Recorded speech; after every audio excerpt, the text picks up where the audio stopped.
CM Jaganmohan రెడ్డిపై TDP అధికార ప్రతినిధి పట్టాభి ఫైర్ అయ్యారు. గ్రూప్ 1 ఉద్యోగాలను అమ్ముకుని 150 కోట్లకు పైగా దండుకున్నాడని ఆరోపించారు. గత టీడీపీ హయాంలో నోటిఫికేషన్ విడుదల చేసిన 169 పోస్టులను కోట్లాది రూపాయలకు అమ్ముకున్నారని విమర్శించారు.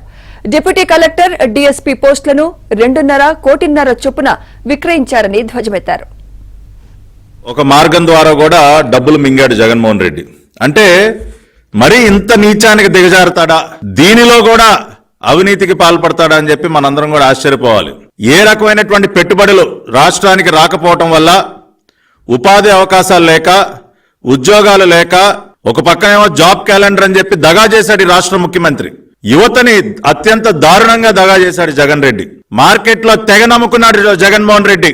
తన మోచేతి నీళ్లు దాగేటటువంటి కొంతమంది అధికారులను అడ్డం పెట్టుకుని దాదాపుగా 169 పోస్టులు ఏవైతే ఉన్నాయో, గ్రూప్ 1 169 పోస్టులని మార్కెట్లో తెగ నమ్ముకుని కనీసంగా 150 కోట్ల రూపాయలు దండుకున్నాడు. మినిమం, నేను చెప్పేది minimum figure.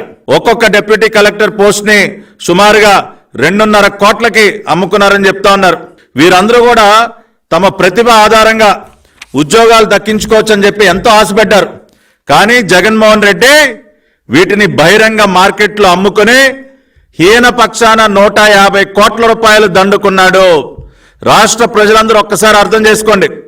APPSC Andhra Pradesh public service commission ద్వారా మన బిడ్డలకి దక్కాల్సినటువంటి 169 ఉద్యోగాల్ని బహిరంగ మార్కెట్లో వేలం పెట్టి సుమారుగా 150 కోట్ల రూపాయలు పిండుకున్నాడు జగన్మోహన్.